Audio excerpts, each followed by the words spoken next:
I was just like, And while he was like setting up the amp for it, I was like, I like did the chorus, and I was just like, let me just lay all that down and I'll add the vocals when I get home, blah, blah, blah. I'm Adam, by the way, and our podcast is about you, your journey in music. And of course, we'll talk about the new record, the best record of the past 100 years, which is fantastic. Exactly. Thank you. Right on, dude. Well, I did read the band formed in Houston, Texas, but are you originally from there? Yeah. I grew up in Houston. So did Otto. Jeff, our guitarist, was born in Napa Valley in California, but Northern California. Yeah, but he moved to Houston when he was like 11 or 12 or something, and then grew up there. So, did you guys all go to high school or anything together, or did you know each other growing up? No. So I actually gave Otto a flyer once for like one of my old bands, and at the top it was like needs a drummer, because our other one, like, what did he fucking do? Who cares? So, and I gave him a flyer, and at the top it said needs a drummer. And then he's never been on social media. Like, he has nothing. He never had a Facebook or like a Twitter or like, dude, I barely got him to make a Gmail once because he had some weird fucked up email, like where I couldn't actually send him anything. And like, I would send him something and he just wouldn't get it. And then when he would email me anything, it would just say like, message from default user, and then the email was blank, and I was like, Otto, it's not fucking funny anymore, like we can't communicate. Like if I got that email, I'd be like, it's like having a beeper. Sure. It's like they're trying to get so I'd be like, oh, he's trying to get in touch with me, I don't know what he's saying, but like, so I'd have to call him. But anyway, he made a MySpace account just to hit me up, because we were like maybe 17 when we met. Wow. And then after we got in touch, deleted it. Really? Yeah. He knew he could contact you via MySpace, so he creates one. Like I met him. This was, let me think. Yeah, because I was still in high school. This was probably like maybe like 2008 or 9 when I met Otto. It wasn't for this band. Like we kept being in like I was in so many fucking local bands, dude. Oh my God. Just pure pain. Sure. Like, but that's how I met Otto. And then amazing. I met Jeff through someone I had in mind to play bass. It wasn't really a bass player, but I was like, I'll teach him, it'll work. But that wound up not working out. But he before it didn't work out, he was like, hey, I'm gonna bring my friend Jeff over to jam with us. And I fucking hate that when someone's like, let's jam. I'm like, no. Yeah, it's like, what do we play? Yeah, like, no, that's awful. Like, everyone's just playing different shit. You're just like, but he showed me Jeff on Facebook, and he had a choker on in his picture. And I was like, I looked at him and I was like, don't bring him here. And then the next day he brought him over, and I was just like, but he turned out to be really nice. So that's amazing. Well, how did you get into music? Did you from a musical family at all, or? Nobody in my family plays instruments. Interesting. My mom played some piano when she was younger, like for a little bit, but she hated it because I think the teacher was like an asshole. So she wouldn't even let like a piano wrist slapping piano teacher. Yeah. Like actually, yes, like legitimately. And so we never had a piano in the house because she didn't want one. But I grew up listening to like the Beach Boys and Van Halen and stuff because my dad. And then I started hearing stuff like Sum 41 on the radio, and like Green Day, Good Charlotte, Blink. Sure. And that kind of got me being like, yeah, music's dope. And I started playing guitar I think I got it when I was either right before I turned 13 or like as I turned 13 or something like that. Okay. I pretty much immediately started just being like, okay. Did you take lessons, or is it just like, I got to learn some power chords and figure out how to play songs? So I didn't even know what power chords were at first. And I was just playing the most obnoxious shit in the world, like just open. Okay. And then like holding the 3rd fret and then holding the 5th fret and then going back to 3. I would just do that like all fucking day. And I think my parents got sick of hearing that, and they're like, we need to get him lessons. This sounds fucking horrible, but I was having fun. Okay. And so I took lessons for a year and a half, maybe. Okay. And yeah, my so the internet at my parents' place was just so fucking bad, and because like they just didn't like care about that, and I was like, whatever. But so I couldn't really load guitar tabs. You know what I mean? Yeah, like I would get Guitar so Hero frustrated. or whatever.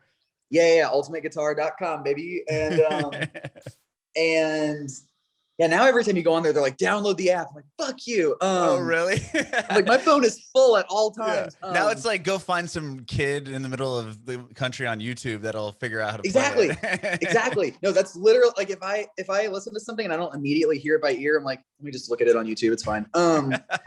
But he would print up like guitar tabs for me. He's a nurse at a hospital, and he would bring me like Holiday by Green Day, but then he'd also bring me like Ain't Talking About Love. Okay. So I'd be like, so he made me learn more difficult shit too pretty early on, but I think it helped in the long run. Sure. You know what I was gonna tell you, man? Like the covers you choose are so good. Like, thank just you. from the like Green Day is my ultimate favorite band of all time. They're the first band I ever got into. I love them to death. And the fact that you covered the Secret song is like blows my mind. I'm like, out of every song, but you also did Hitchin' a Ride, which is an incredible song as well. We over-delivered. We sent both. You did. And the secret song, bands don't do secret tracks anymore. I totally forgot about that until I was like, oh my God, they did All By Myself. That's so rad. All by myself. No one was looking. And you also covered Head Automatica, which I thought was rad as well. Dude, like Head Automatica was one of my favorites for so long. And we played the same festival as them in 2019. 19? Yeah. And it was like early 2019. And I saw Daryl sitting at catering. He was just like by himself too. And I was just like, we were in line. I was like, I'll be right back.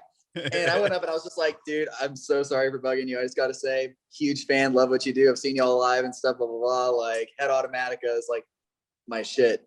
And so cool. He was like, oh, dude. He was so nice. I was like, thank God. Sure. That's rad. That's so rad. Yeah. It's cool to hear, someone like you with so much success finding your favorite artist and being like kind of nerding out on it. Like, that's dude, so cool. I'm a total I'm a fucking fan, 100%. That's so rad. Well, tell me, okay, so you learned guitar. When did you start writing music and trying to form a band? Ooh, almost immediately. Oh, really? Yeah, dude. Like, cause here's the thing. I wasn't in a hurry, but a lot of friends kept being like, oh, he's got a guitar. He's going to be in our band now. I'm like, okay. And, it's just like a thing that you did. And so they're like, oh, he has a drum set.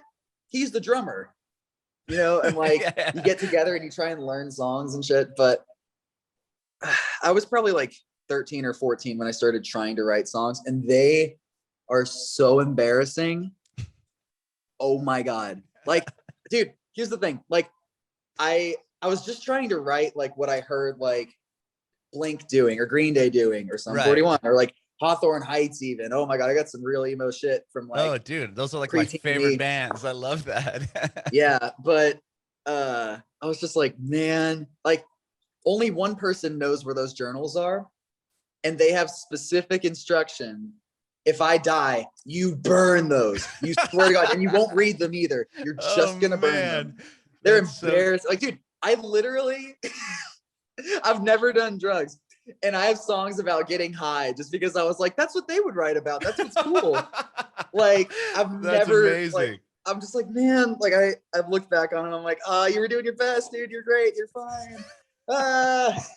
But, wow. Yeah, have you ever you don't think about digging through that and trying to find some old lyrics? No, that bad, that embarrassing, I guess. Fuck, man. Like, yeah, like they're so rough. And I know I've given my friend that instruction because I'm like, dude, I know if I died, they would be like, oh, and here were his first notebooks. Sure. Scan, Rock and Roll Hall of Fame book. And I would be a ghost, just like, don't do this. Like I'd have to come back just to stop that. Just to stop it. I love it. So you're okay. So your other band started going. And how did you said you had a flyer for another band, and that's how you kind of. That's how I met Otto. Yeah, and then that became what, Waterparks later on down the line. Later on, so I had somebody else. Or I like. Here's the thing. And it sucks. I don't even know why this one stuck around, but originally I had so many other people. Like I kept switching people out. I'd be like, because I was like writing the music for it, and like I was like working on Airplane Conversations, our first EP, and I was like working on that, and then separately trying to like put the band together. And there were so many people. There was probably like 7 different people I had in mind. And at one point, there was even like I was like, you know what? It's a 5-piece. That's what we're gonna do. There's a keyboardist, there's a drummer, there's a bassist, there's, you know, like a whole thing. And I was like, you know what? None of this is fucking working. I'm not gonna use any of that. Like, you scoot over here. And like eventually that's when I got Otto, and like, you know, it was a thing. And we didn't even put out that EP or play a show and like with anybody from those. But for some reason, they still put a couple of their names like on our Wikipedia, like as if we have ex-members or something. I'm like, dude, they didn't write anything. We didn't play any shows. We didn't do anything. Like, I was just like, son of a bitch, whatever, fine. So because I clicked on your Wikipedia now that you said that. Yeah, it says past members, and there's a couple of names there. And I was just like, man, like that's not even a thing. Like, why is that even there? God damn. But you know, you can only control so much. Sure. So you put out Airplane Conversations before you guys had played a show? Yeah, we put that out April 3rd, 2012. And then we played our first show August 17th, 2012. Interesting. So did you use that as like a tool to try to get shows? Like, tell me about that. Why? Okay. So here's the thing. I had done, like I said, I'd been doing bands and stuff for like a while. And I kind of understood how shit worked at that point. So when Waterparks started, I was like, okay, first off, like, you know, you make all those mistakes for yourself because we didn't have anyone like guiding us. There wasn't like an uncle in the industry or, you know, parents or whatever. So it was sort of like figuring shit out and failing, you know, since you're like 13 and like just paying like such like, it's like hyper focus on like how everything works. You know what I mean? Yeah. And so I was like, okay, mistake number 1, nobody wants to go to a show with a band that has music that they don't know. So I was like, well, EP's got to come first this time. Okay, cool. Like, you know, it's things like that where it's like, it's stuff that like seems simple, but you kind of have to like trial and error type, like exactly figuring out what works and what people are going to want. And yeah. So I was like, okay, here's the thing is we're going to put it out and I'm going to promote it really hard. And I'm going to make sure the first show is like months away. So I have time to promote it. And our first show was like a sold out show. Wow. Here's the thing though. Before you get to like, whoa, it was 120 cap room or 115 or something. But you know, we'd bring like 125, 130 and it would just look so full every time. But that's still a pretty good draw for a local band. I mean, well, that's the thing. Like if you have that much time to promote it and like, you know, what we would do is we'd be outside of shows almost every night. Okay. You know what I mean? Like if there's anyone in a local band hearing this, seeing this, reading this, whatever, this is what we did if you're trying to do some shit. So we're from Houston. So I knew all the venues, obviously. And so I would look at all of their schedules for the next like 3 months. Right. And I'd be like, if there was even like the slightest possibility of crossover, I would be like, we're going to be there with flyers or CDs, whatever we can afford that week. Because I also had no fucking money. But so I would make a schedule of like, okay, so in July, there's like these 13 shows that we're going to hit. Wow. And we would just do that constantly. We'd be giving out CDs, talking to everybody. So it's just a shitload of legwork. And because I paid off. Yeah. Well, because I heard someone say in an interview, I forgot who it was, but they were like, if you like, you conquer your hometown first and then like show that people actually give a shit. And then you start to try and do it in other cities. You know, like shows like, if you want to be like real technical and like whatever about it, it's like proof of concept. Right. You know? Mm-hmm. Well, it makes sense. Like if you can pull in your hometown, obviously people care. It's not exactly. And it's like, if it works there, it should theoretically work in other places. Right. Okay. So I was always just very focused on that. And, you know, we'd still hit other Texas cities like Austin and San Antonio and Dallas and stuff. But basically every time we would do a Houston show, it would be sold out. Wow. Because we just kept playing the small rooms, but we would always be able to be like Waterparks, sold out. Yeah. And so promoters quickly noticed, and they'd be like, hey, you want to open this show? Like so-and-so's coming through. And we're like, yes. Oh, wow. So you guys to open up for, like, if a big act came through and they needed a couple of openers, you guys got a chance to do that. Yeah, because they were like, they can move tickets. So, and that's all promoters care about. And so, right. but also for the headline shows, this is another thing. If you're in a local band, here's a cheat code. Renting out a venue that small is not expensive. It's like $500. Book it yourself. Fuck the promoter. He's just going to take your money. Like that's what it is. Book it yourself and then print your own tickets. You can do that online. Just go to like ticket whatever.com, Google it, design your own tickets, get them in the mail, sell those. You'll make even more. Then you put that money back into merch or videos or whatever. This is incredible. This is what the podcast is all about. And this is what I want people to get from it is like, how did Awsten become, you know, this, you know, Waterparks and having all these records and a deal and all this stuff. And you're like breaking it down. I love it. It's literally it. It's just like, and the thing is, I don't even like, it's not even a weird like thing to, you know, sometimes people act like there's like gatekeeper shit going on in music. Mm-hmm. And it's like, truly, if you do the legwork, there's no gatekeeping. Like no one can beat you. They can't undo like no one can say that we didn't like work for it, or no one can be like it's not something that someone can, like, if you're just thrown in and you're like you're on a major and they pump $1 million into you really quick, mm-hmm. and you know people find you and it's like a really quick happening thing, like they can pretty much take that away from you if they just stop putting money into it. Like sure. A year from that point, it's going to be a lot slower. Mm-hmm. But if you actually build that foundation and like put in that work, because we did like what I'm saying with like the flyers and CDs and all that, we did that for years, like years. And like all of 2012, 13, 14, most of 15, because we kept going back and forth to LA at that point. But when we were in Houston, we'd still be promoting and everything. So, but if you build that foundation, no matter what, like shit is going on around you, you still have that, mm-hmm. Mm-hmm. You know? Yeah. So that makes so much sense. There's not a replacement for that. Yeah. Well, you attracted the attention then of Benji and Joel of Good Charlotte, who you talked about earlier being probably a band that you were influenced by or listened to quite a bit. That was crazy. Was that mind blowing? I mean, tell me about that. Was the second EP out at this time or no, not yet? Because you put out it was. Okay. Yeah, it had come out the year before. It was like a little less than a year before. And that was still self-released and done similar to the first record? Right. No, literally exactly the same, actually. Okay. We kept driving to like the middle of like redneck nowhere in Texas, like an hour and a half away for this dude to record us.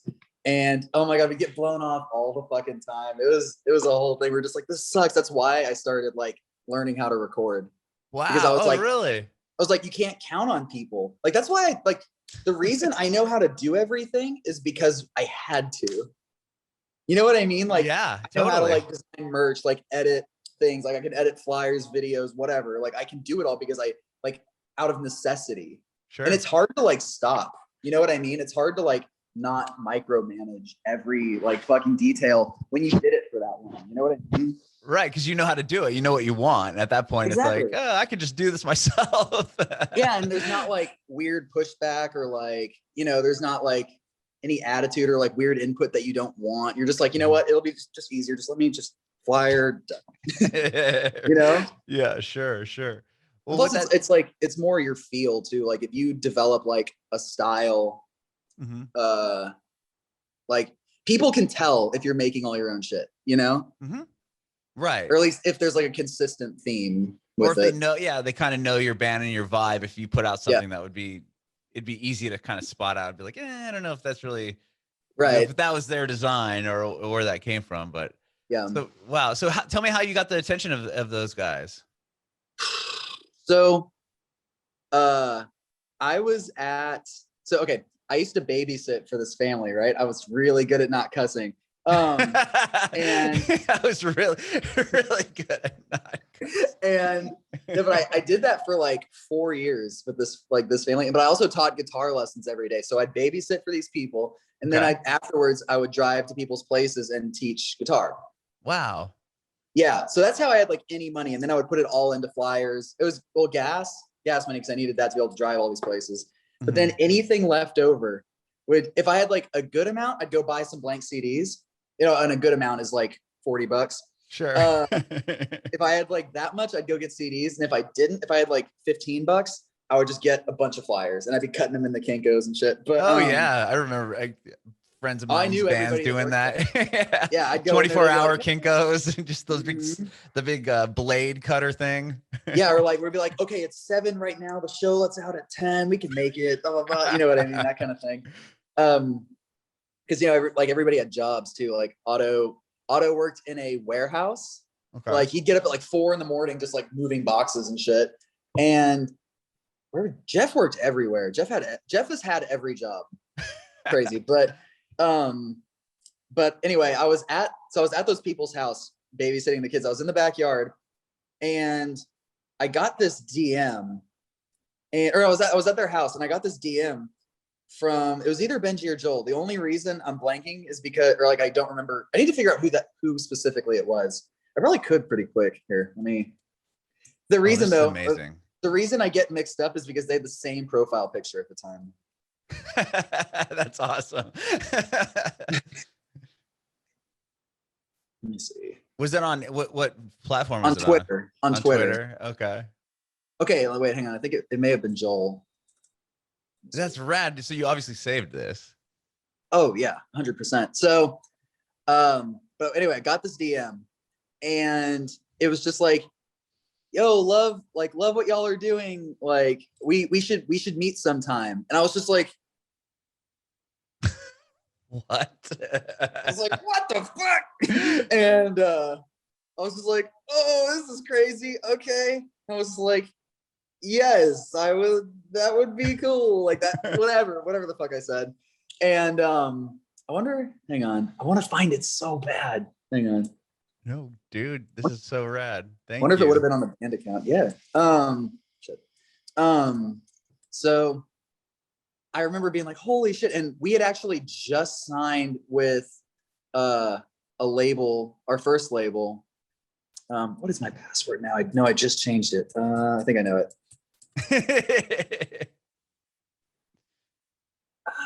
Fuck it, I don't remember. It's all good. Sorry. One of the Madden brothers. One of the Madden brothers. Okay.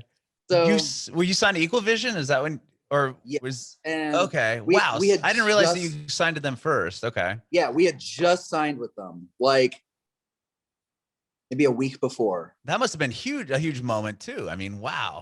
It was. So at the time, I was like really stoked. It was kind of funny because there was another label that we were talking to who's like pretty similar to them, that like a lot of like Warped Tour type people are signed to. I'm not going to say who it is. I was going to say, I think I could guess it probably. you're probably close, but we had been talking to them for a while, like maybe 6 months, 7 months. And it was always like very like kind of wishy-washy a little bit. Sure. And then, what I did was I sent the video for this song called I'm a Natural Blue from our second EP, that and like 2 other songs, like unreleased ones.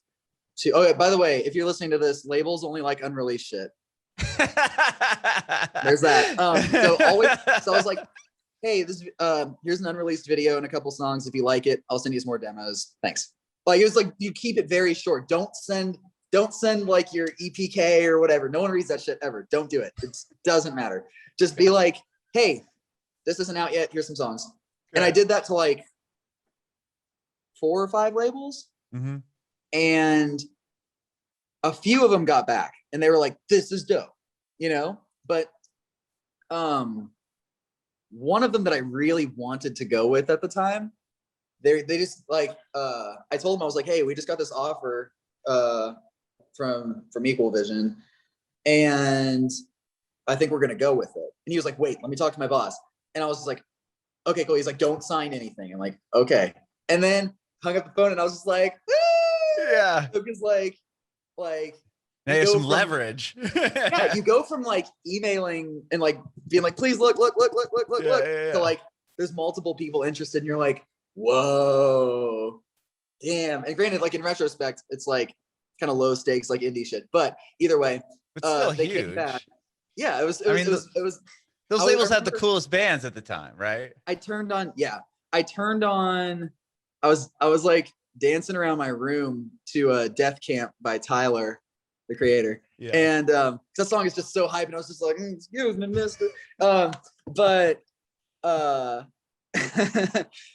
they came back and they were like, so we do want to work with you, but we want to do it on a developmental deal where we, you know, put you in with some songwriters and we blah. I'm like, nah, I'm good, thanks though. And then like, because like Eagle Vision was just like, yeah, we like what you're doing, just do that. And I'm like, great.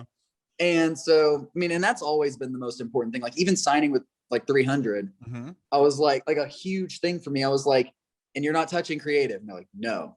I'm like, at all? And they're like, no. We just want, like, we want you to do what you do. And I'm like, great.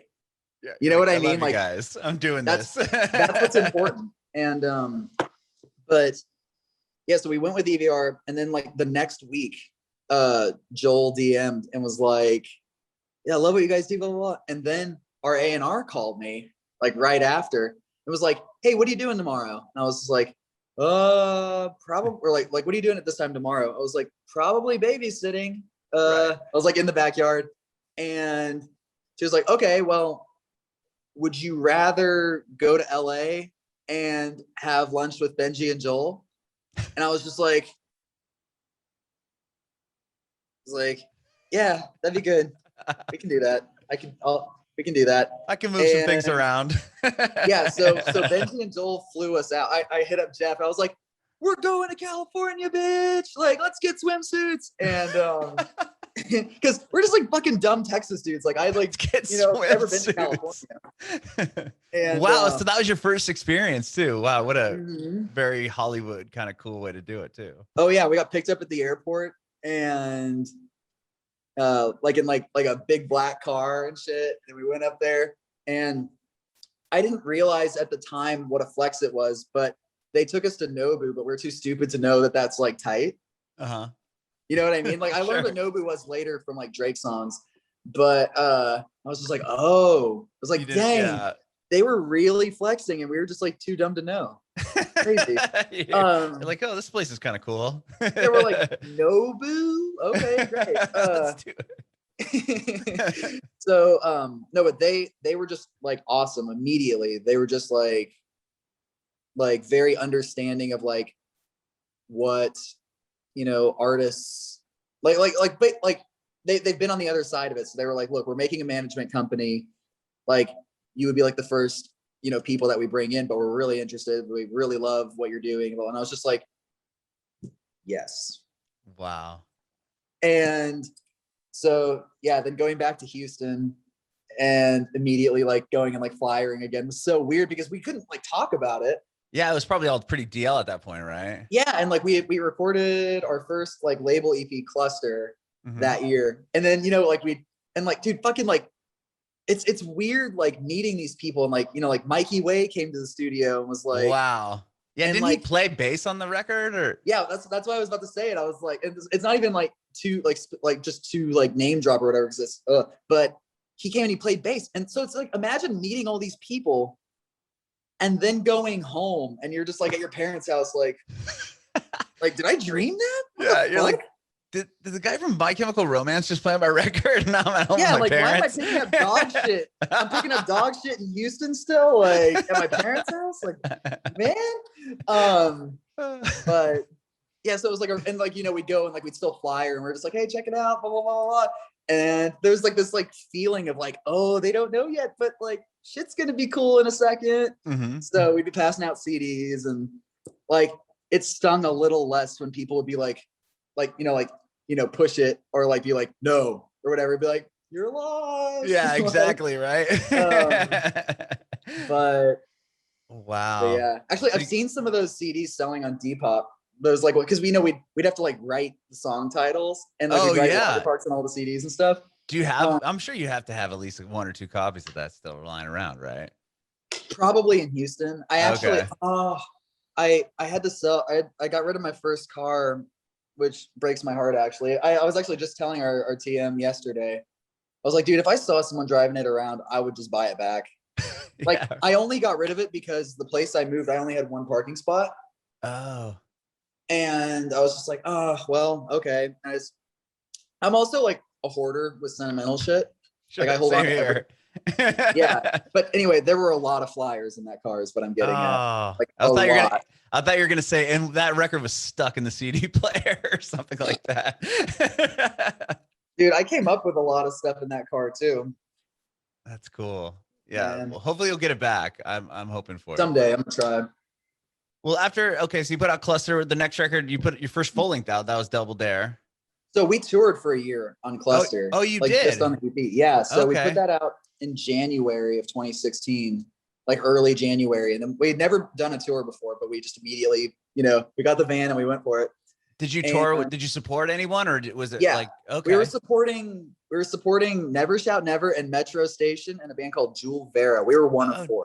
Oh, wow. I remember Metro Station. That's dope. Okay. Dude, like, I fucking love their music. Like, we'd be side stage, like, I'd swim the ocean for you. Wow. Oh, girl, say. Like, you know what I mean? Like, that was fun. That was very fun.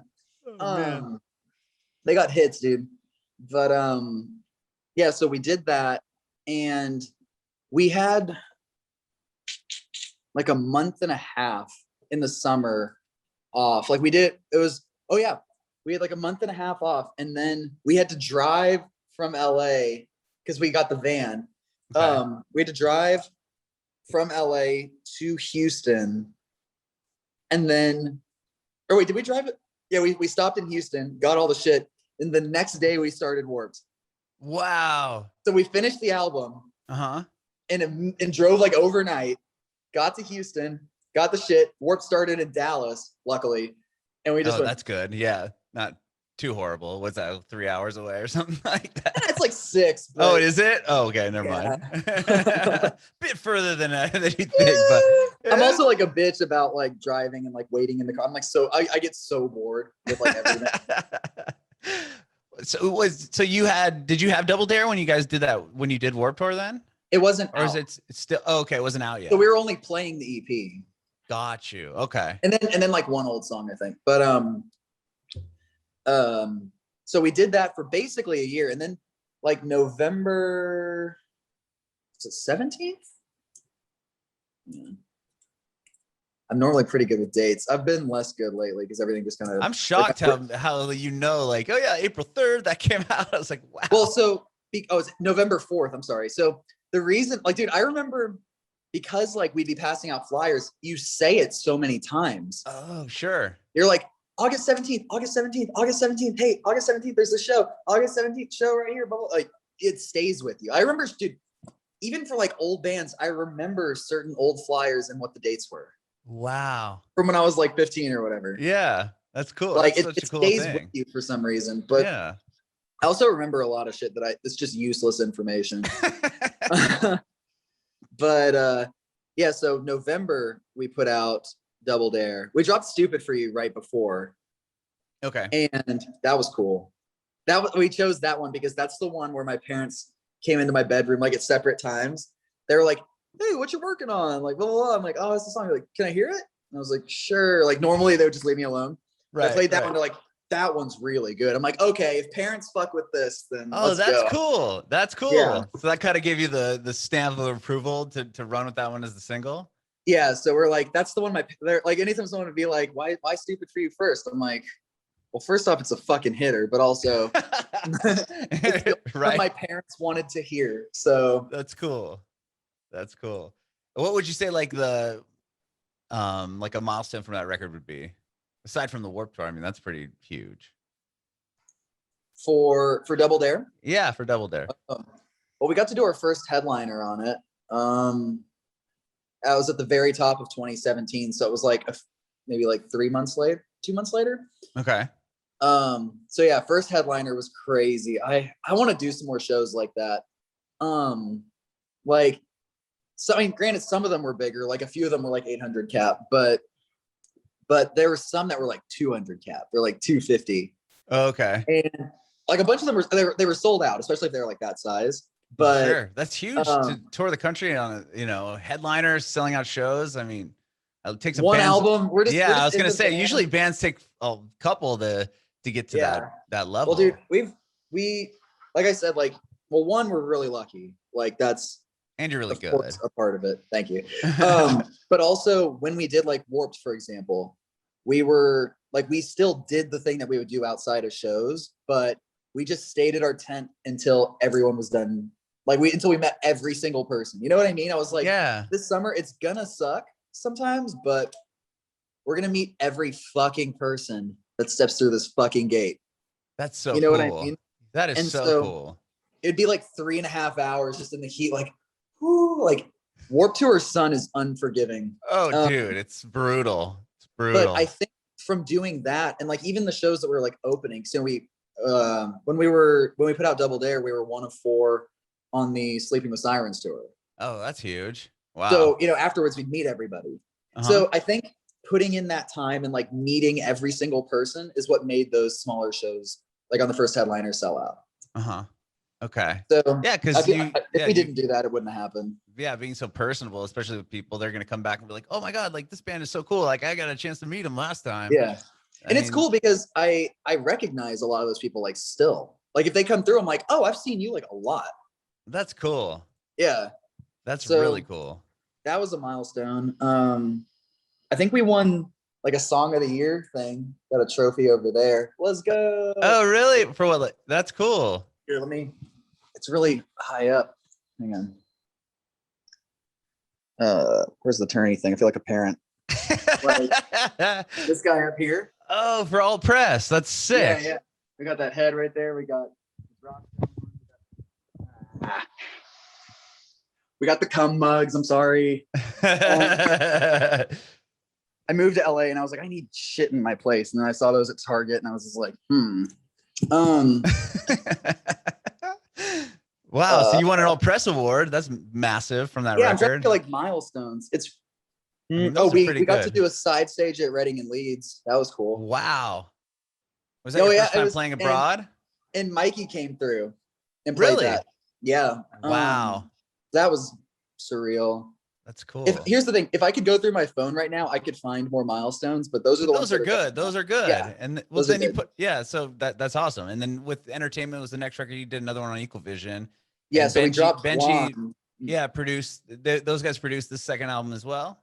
Yeah. And so we dropped Blonde and we did the Made in America tour, which was our first like bigger headliner. Like that was the first, like we were playing in like House of Blues and shit. Okay. So like and I was just like 1,000-ish rooms. So dude, House of Blues is more. Oh, okay. I'm thinking I'm from Southern California, so I'm thinking of the one in San Diego's like 900. Oh, got you. Like the Houston one. The Houston one is 1,750. Wow. Okay, we just have a tiny one. It wasn't. It was not sold out. It was not sold out. Don't worry. But still, I mean, to be in that venue. Yeah, no, it was crazy. That's the thing. Like, yeah, we dropped Blonde. And we played, that's the only one from Entertainment we played on that tour. We were like using that tour to like promote the album. Like there's an album coming. Yeah. And then we dropped that was November and December. And then we dropped Entertainment in late January 2018. Okay. And so, yeah. And then we quickly went to Australia for the first time for that album. What do we do next? Cool. Oh, and then we did UK Europe on another headliner kind of thing. Just wild, but yeah. Rad. And then, with the next record, Fandom, you went to that's when you guys signed with Hopeless, and you had a huge producer on that record. Zach Cervini, baby. Yeah. Wow. You know what's funny was I made Easy to Hate with him before Entertainment was out. Really? Yeah. So here's the thing. I was really depressed and I was like going through like a real shitty breakup and just a whole bunch of shit. And I was like, I just want to be like making songs and working right now. And it was like towards the end of the year, and you know, the industry like shuts down like early to mid-December. Okay. And that's when the tour ended. So I was like, fuck. But I still came to LA because I was living with my parents still at the time. And I came out here and I just wanted to like work with people and make songs, and made some with like other people. That's actually when I met Dwayne. Oh, really? Yeah, because he was working with someone else at the studios, you know, at the management offices. And so I made a couple songs with him. Wow. And yeah, so that's actually how we met. And I was just like, I love him. He's the best person. I would die for him. And that's it. But anyway, that's when I met Zach. And yeah, he was like, he had just gotten to the building. He was like brand new.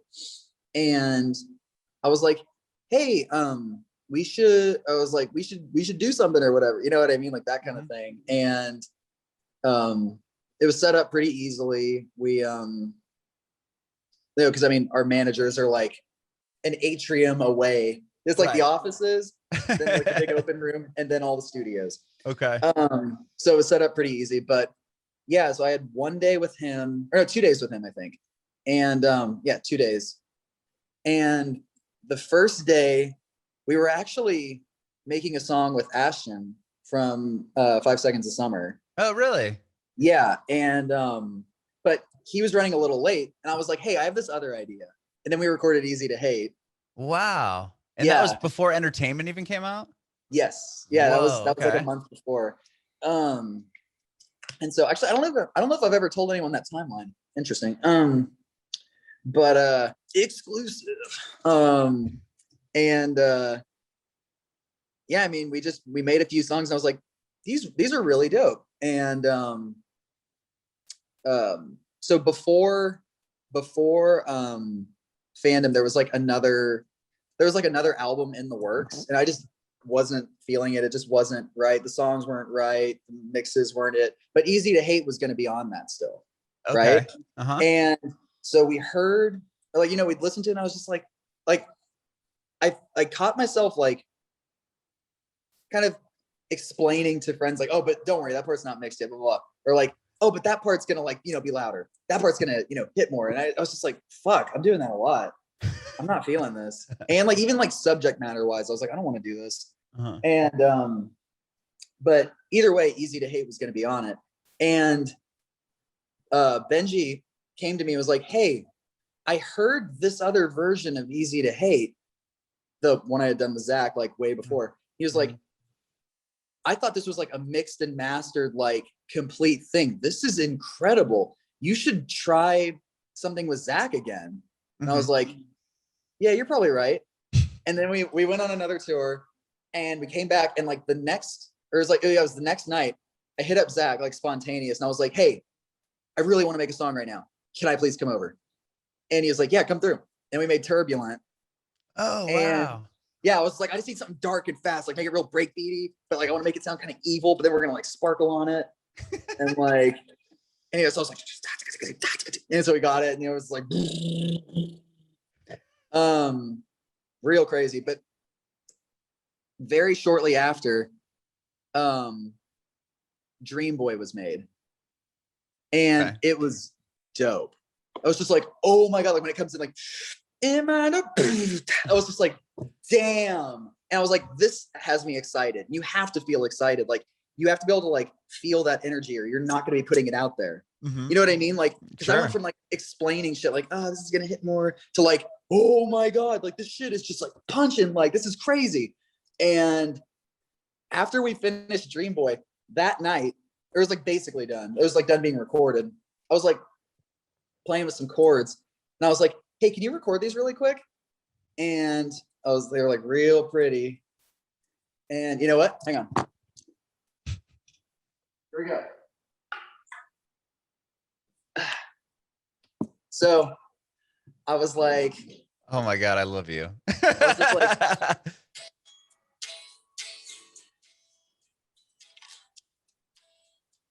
was like, can you record these, please? And there was like a nice effect on it. And I was just like, And while he was like setting up the amp for it, I was like, I like did the chorus, and I was just like, let me just lay all that down and I'll add the vocals when I get home, blah, blah, blah. Like, I just want to be able to have that. And then while he was like putting effects on it, or like we had just recorded it and he was like kind of tweaking it, I was like, I have it. And I was like, let me just like put these vocals on it just for a second. And basically what I'm getting at is after, I think it was maybe around like 3 a.m., High Definition was done. And that was my favorite song on the album. So yeah, basically like working with Zach, everything just like clicked and it just happened so like seamlessly. You know what I mean? Sure. Wow. And at this point, you said he was new to the building and everything. Like, so he brand new. You caught him early. Cause I mean, look at his like resume. I mean, not that that record doesn't rock, and he worked on your new record too, right? Yeah. So, like he just makes everything just like slam and dude, my reflex is dumb and I've been chugging this coffee here, not helping, but everybody's got something. He's the best, man. Like I don't think anybody else can make shit hit as hard as he does. Mm-hmm. Well, you guys released, I was gonna say, you guys put out Fandom in the end of October, and it wasn't very many months later when coronavirus happened and the world shut down. Like, tell me where you guys were, like when that all kind of stopped the world. It could have been worse. I have to tell myself that it could have been worse. I think Fandom had more life in it, like tour wise, and even video wise. Like, dude, we didn't make videos for the 2 biggest songs on the album. Really? Oh yeah, Missed Having Sex, but at least I Don't Want to Die Anymore. Yeah. And Turbulent. Oh yeah, no videos. Sure. Yeah. We're stupid. We're stupid people for that. Like, what are they even at now? Hang on. I know they're like going, like they're still going up. Oh, damn, Missed Having Sex is at like 46 million. God damn, Turbulence at 21 million. Can you even imagine? Like, no. When you look at those numbers, are you just like 46 million people have played this? I feel like the baby. I'm gonna push the Spotify more. Motherfuckers, y'all need to listen to these songs here. No, I'll do it after. We're good.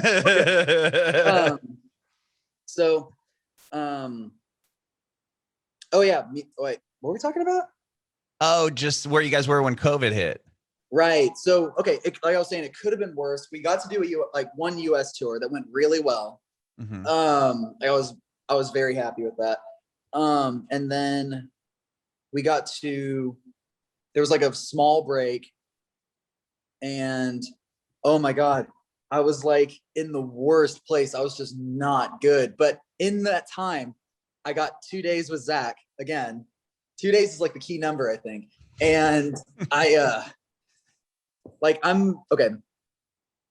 like a massive, like, this is going to make some people watching this be like, duh, but fuck you, who cares? I'm like the biggest Kanye West fan. And awesome. Yeah, but he like when he made like My Beautiful Dark Twisted Fantasy, like everybody in the studio wore suits and like there were all these like things on the wall, like no tweeting, no whatever, like really no hipster hats, no telling anyone what we're doing in here, like ideas only, no devil's advocate, like there's a whole bunch of stuff. And I love that, like, because, and he did it all in like Hawaii, which is so fucking cool to me. And so I started, again, it does matter. Like I started wanting to like make environments like around me to like go with, like enhance the songs and like the vibes and everything. Because as like corny as that sounds, it does matter, especially in art. And so I was like, okay, we're only wearing all yellow. I went and I bought a shitload of like reflective paneling, covered the studio. It was like on the couch and shit. I went to an antique lamp store and I got like red, blue, and yellow lights. I got like some like old man statue heads. I just like brought all this shit in. He was like, all right. And then in that time, we made 4 songs. And here's the thing, 108 songs were made for the album, right? Whoa. Yeah. Well, dude, I was fucking at home. Of course. That's right. You're inside for a year and a half. And but anyway, I'm saying that to show like what level the vibe was on for this. 4 songs were made, 3 of them made the album. Whoa. Just Kidding, Secret Life of Me, Crying Over It All, and then 1 other, but that one didn't make it. So, but I'm just saying like mathematically, like the percentage of songs that made it versus songs that were like made like just in that time, like so great. It just shows like when you do create like an artistic atmosphere like that, it does have an effect on things. Wow, I've never heard anyone doing that before. That's a fascinating story about Kanye too. I mean, yeah. And then you're like, yeah, I'm gonna do yellow. Why yellow? Are you just a fan of the color? I mean, you're wearing a yellowish color right now. Yeah, it makes me feel good. Okay. I feel like more open and bright, and I kind of need that because, like, I don't know what it is, but I guess somehow I'm wired in a way of if I just sit down to make music, it's gonna be like pretty moody. Okay. Like if I like for the most part, I think I'll pretty much be making. I'm looking at the album board right now. There's gonna be a lot of snow globe type stuff if I'm just like left to my own devices, you know? Sure. Which isn't a bad thing, but you know, you also have to have like, hang on. This is the album board. Oh, wow. So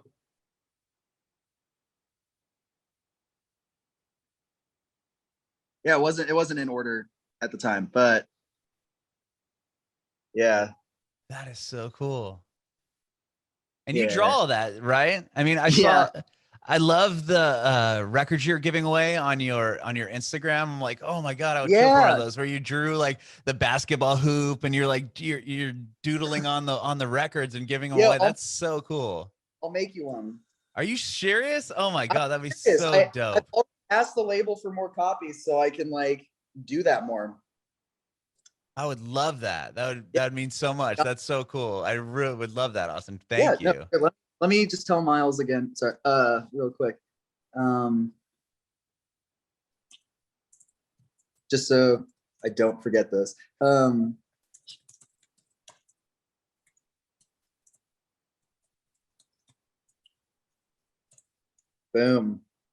I said to save one for you. Let's go. Thank you so much. Thank you so much. That's so cool.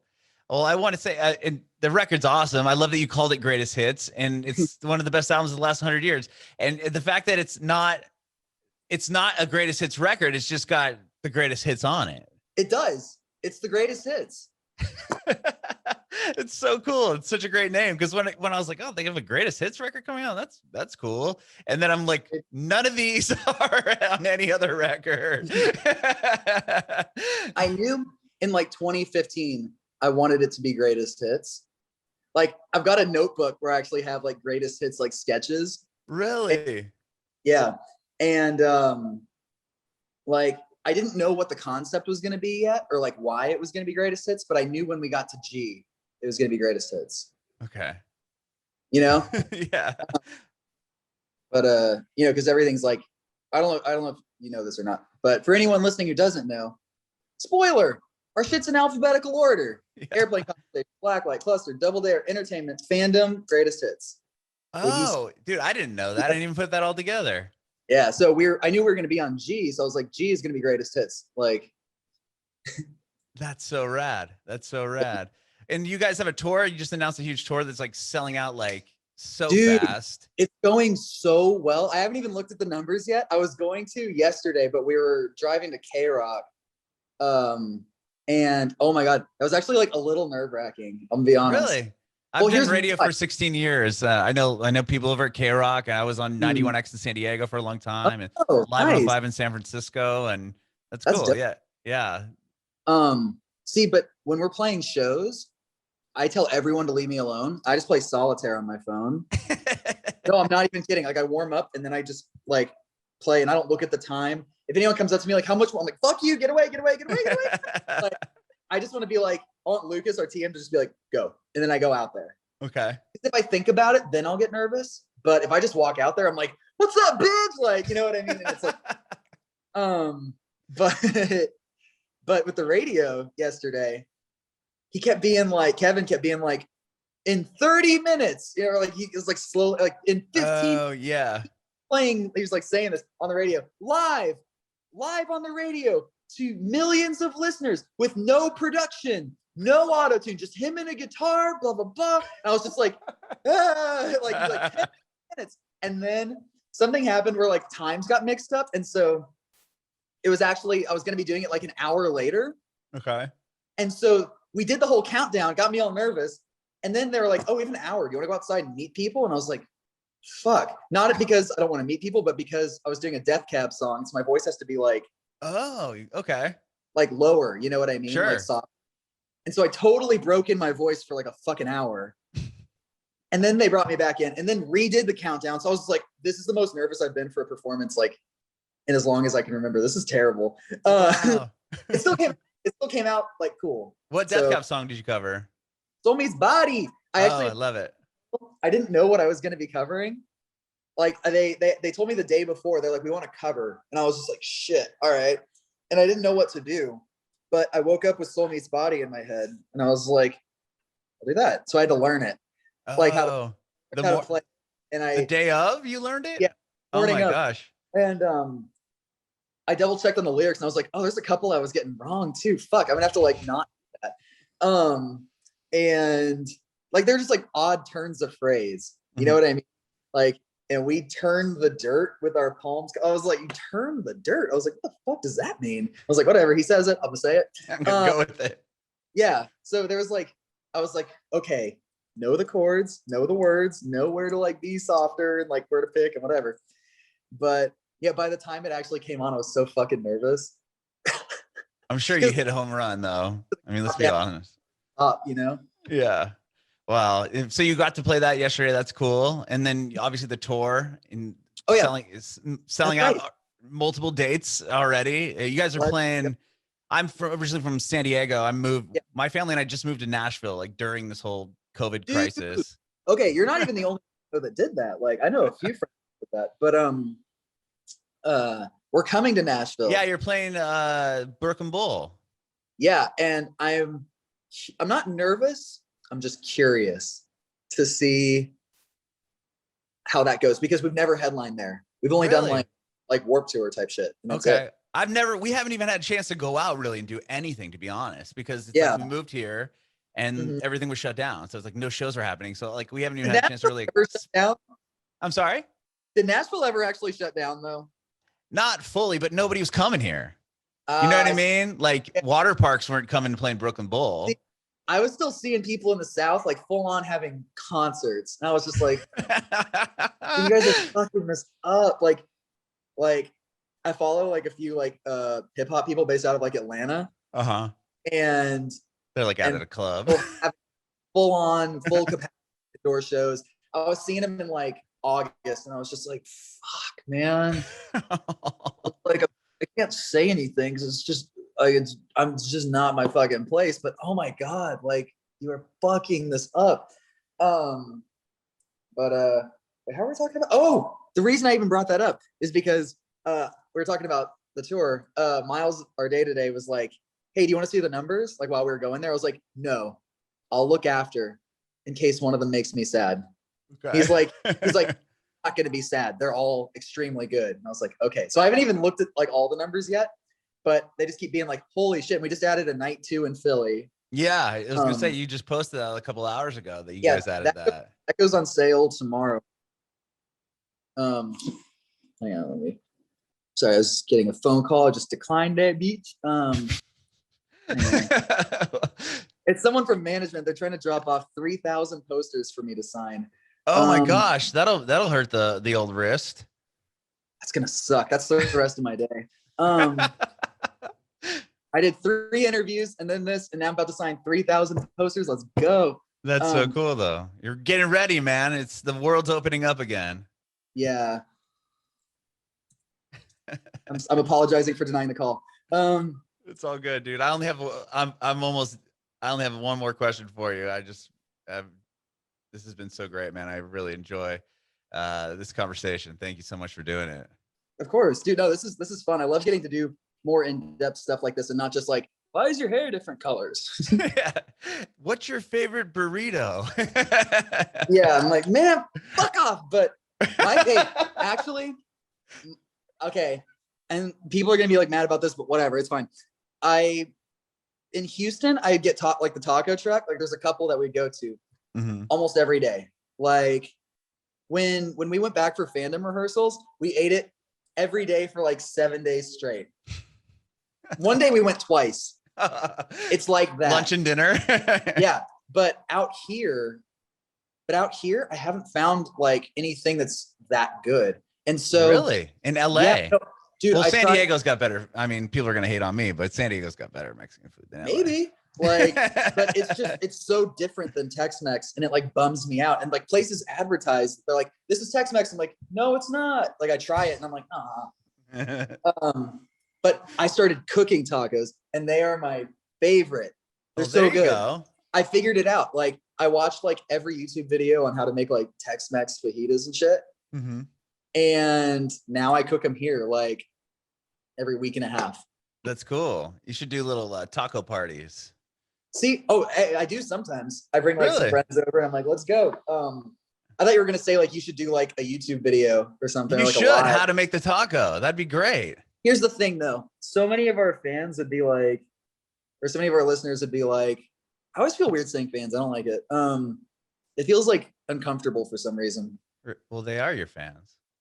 I know, but I don't know. But it's never not going to feel douchey to be like the fans. Like sound like an asshole. But like I think so many of them would be like bothered about me like cutting meat. Got you. You know what I mean?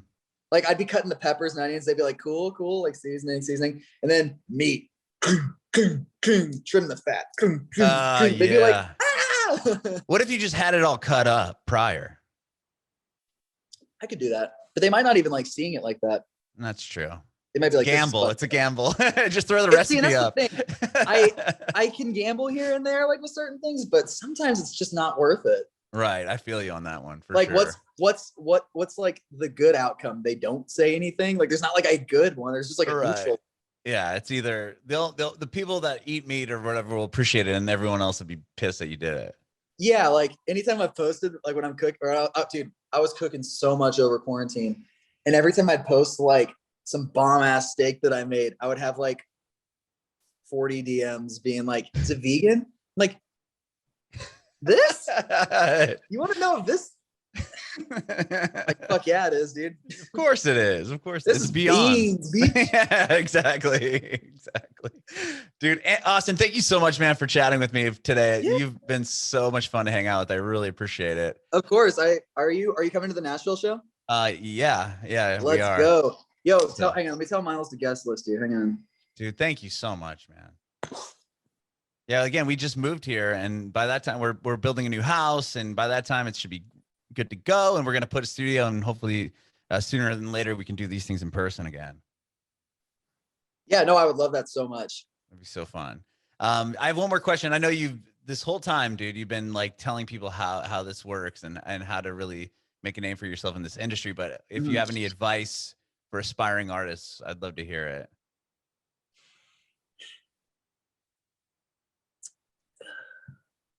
It's kind of crazy because it's like, it's such an open-ended question. I got asked this yesterday too, like, because again, like, you know, this is going to play into it, I think, but like meeting people and like actually making these like doing real legwork, nothing can replace that.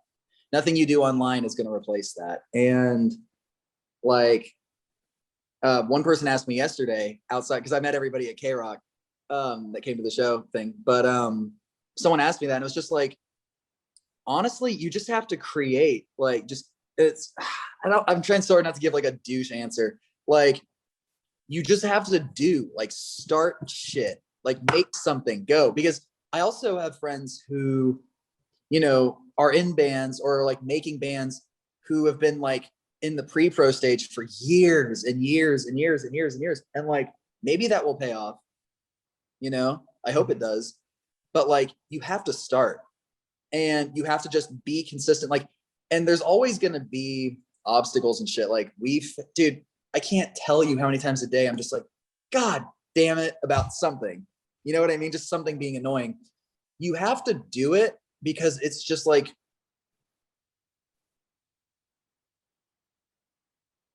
you have to do it because it's just, it is what you do. Mm-hmm. You know what I mean? Like, it's not like oh, I hope this works out, because it's like, no, this is going to work out. It's just, let's figure it out really quick. Like, let's do this. We have to do this to make it, like, you just do it because that's what you do. You know what I mean? Because you're going to be so discouraged and you're going to deal with so much bullshit from so many directions you didn't even know existed. But like, you do it because like, at the end of the day, when you hold your album, like your physical thing, you're just like, it's for this. This is my fucking baby. You know, like you do it because like